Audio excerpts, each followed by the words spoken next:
Welcome back. The time is 20 minutes past 8, and you're still tuned in to Salam Media with myself, Salalo Makwidiri. And our next guest is DA Gauteng Health MEC, Jack Blom. And we'll be discussing the urgent interdict application by three activist groups against the Gauteng Health Department, which seeks to prevent the misallocation of a 784 million budget meant for addressing the backlog in radiation and surgical treatment for cancer patients. The heart-wrenching stories of cancer patients who have suffered due to delays and neglect add a deeply personal dimension to this critical issue. And I'm sure there's a lot of residents in Gauteng who can attest to just how difficult it is to get cancer treatment in the province. And joining us via telephone is Jack Blom. Jack, thank you so much for joining us, and welcome to Salam Media. Good morning. Good morning. Good to be.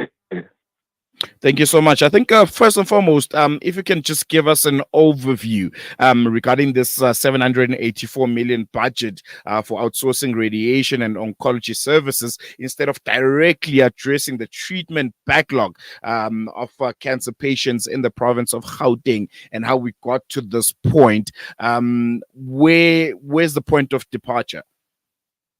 Well, the figures that we have is about 3,000 cancer patients who urgently need treatment. This is for, I think, mainly breast cancer, prostate cancer, other forms of cancer as well. And as you know, with cancer, speed of treatment is absolutely vital. And what they're most missing is radiotherapy, radiation therapy, because there's a shortage of machines at Sharpenburg, Johannesburg Hospital. The fire destroyed much of what they had. And the great waiting list is just growing all the time, obviously. And unfortunately, these type of patients can't wait. And of course, there's much suffering involved. Now, last year, to their credit, the Gauteng Health Department budgeted 784 million rand to meet this terrible backlog of treatment cases. But to date, not much of it has been spent. And there's a dispute with the Cancer Alliance, Section 27, and the Treatment Action Campaign. I mean, bodies that we respect because they fight for the patients. And they're currently in court. Now, I mean, this reminds me a bit of Life is Sedimeni tragedy, because civil society also tried to stop what they saw as a looming disaster, and they went to court as well. And it was just brushed aside. And, I just think that there's incompetence, probably negligence as well, that they've got the budget, and why aren't they spending it properly? That's what the whole issue before the court is, that these are patients that, there's an assessment stage for a cancer patient, where exactly do they need the radiation, and then you need to do the actual radiation. And the only contract that they've so far awarded for a small amount of that budget is for the scanning purposes, the assessment of the patients. But what you need is an integrated contract. They need to contract with private hospitals, because that's the quickest way to do it. And that was actually, that was the indication, that contract with private hospitals would do from A to Z. They would assess the patient and treat the patient. And I think if they'd done that, we would save many lives. Unfortunately, we already know of people who've fallen off the list because they've actually died. But can just imagine the suffering. Cancer is a terrible, terrible disease, and a lot of anxiety, obviously, for the patient, for the family. And here, yet again, I hate to say, Gauteng Health Department's terrible negligence and incompetence, I think, is leading to much suffering, which is what this court case is all about. It'll be interesting to see what the judge actually rules. And I think you make a very, very important point that the systematic failures in the province health department has led to a lot of suffering and also a lot of loss of life. And my initial thought is, given this ongoing interdict application, this doesn't mean that the cancer patients in Gauteng are suddenly just waiting, for this application to go through. They're still suffering. They're still, really sick people that need the treatment. Are there any steps that can be taken immediately to ensure that those cancer patients receive the timely and adequate treatment they need while this interdict is ongoing? Well, one of the disputes before the judge is whether it's an urgent interdict or not. And the Gauteng Health Department, I think disgustingly, to be honest, is claiming that no, it's not. It's not urgent, and they have everything on hand, and they're doing the right thing. And I don't think the record of the department. We just have to see the levels of corruption and the life of Sedimeni disaster, um, scandal. I don't think that's got any credibility. And the fact that three organized civil society actually have to take court, I think is just deplorable that this ends up in the courts. What happened is that the Cancer Alliance and other organizations were meeting with the Gauteng Health Department dating back about 4 years now, and they'd formulated a plan and how to go ahead. And then Treasury actually gave the budget, so there's no excuse that you don't have the money for it. And then suddenly the Gauteng Health Department the whole contract or contact with these bodies and then did their own thing. Now, in the Gauteng legislature, we haven't yet constituted the Gauteng Health Committee, but as soon as we do, I'm going to be asking some very pressing questions because I don't think they've spent the money available, or just a very small percentage of it. And they claim to have issued one contract, a very small contract for 17 million rand to a particular company to do as I said, the assessment, the planning stage. That's not good enough. You know, the budget, the budgetary year runs from April to March. So from April last year, they already had money to spend. And all we've got to show for it so far is one 17 million rand contract they claim they've done as of the middle of this year. So I'm wondering if we've even lost money that wasn't spent from last year. It's an unanswered question. Did they manage to roll over the money that wasn't spent? And, how much is just incompetence? How much is, frankly, corruption? There's somebody wanting them hands on this money. We saw this during COVID. About 1.9 billion rand, a huge amount of money, was made for the medical emergency that was COVID, and frankly, just most of it was stolen. PPE corruption, empty wards. Spent 500 million on a abandoned hospital in the far West Rand. That's what happened with the emergency money that was made for COVID, and this was for another medical emergency. Cancer treatment is always a medical emergency. People need to get treated as soon as possible. Even a delay of several weeks can jeopardize your life. So I think it's yet again another Gauteng Health scandal.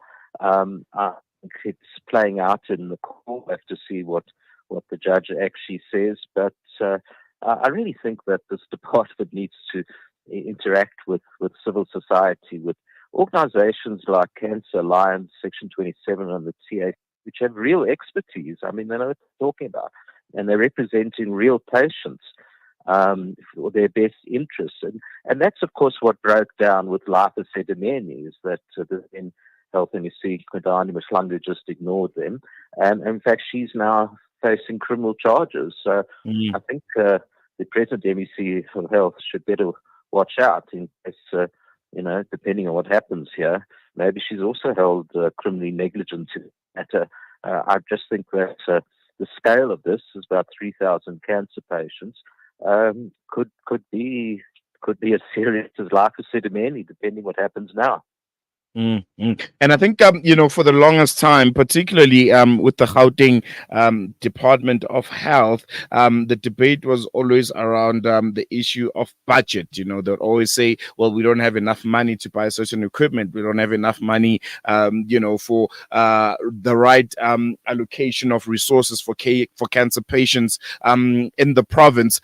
But looking at the 784 million allocation, would we say this is a significant budget? Would it be enough to kind of assist and mitigate some of the shortcomings that hospitals such as Charlotte Macleod and Steve Biko have had in a very long time? And also just the systematic issues. Why? What are they saying? Why are they arguing the fact that there hasn't been any kind of integrated radiation oncology treatment for both these two hospitals?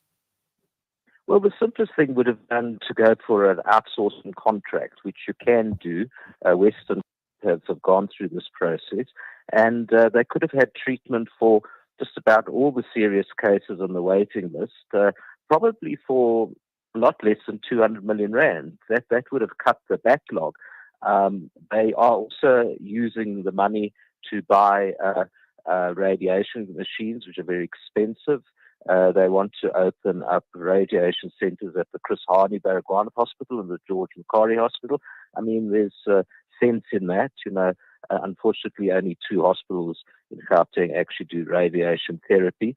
But as usual, there's inexplicable delays in purchasing machines if they're getting good value for the money. And then it's with radiation medicine, it's not just the machine that you buy. You've got to have bunkers that are ready. So it just seems that there's the usual lack of planning, and that they've got machines, but they don't have bunkers. Meanwhile, every single delay costs. So, you know whether the Gauteng Health Department to attribute it purely to incompetence or malice or neglect or arrogance, probably a mixture of all these factors. But at the end of the day, I think patients are suffering, patients are losing their lives, and meanwhile, this has ended up in court, which is just a terrible thing. Surely this could have been sorted out with open consultation between all the parties beforehand. I think very, very concerning, and it's going to be an interesting couple of days with that urgent interdict by those organizations. Jack, I think we're going to leave it there. Thank you so much for giving us your time. Really, really appreciate it. Thank you. There you go, Jack Blom, the Gauteng Shadow Health MEC, and also activist politician who's very, very involved in all of the happenings in the Gauteng Department of Health. Hey, really concerning stuff, man. 784 million allocated for cancer patients. Only 17 million being used. So they claim. Yeah, man. It's really concerning. I think if you know just how brutal cancer can be, and if you've lived with someone that has suffered with cancer, and they don't have enough money and resources to go for private health care, and they depend on the state or on the province to provide treatment for cancer, then it's very disheartening, and the sheer scale of the inefficiencies in the Gauteng Department of Health really, really need to be looked at closely because this is affecting the poorest of the poor in our communities. We're going to take a quick break. When we come back, we'll be shifting our focus now to the city of Tshwane, and we'll be speaking to Mayor Silas Brink, who's on the verge of facing a motion of no confidence tabled by the ANC, and I think that motion or that vote will be happening tomorrow. So it's going to be a really, really interesting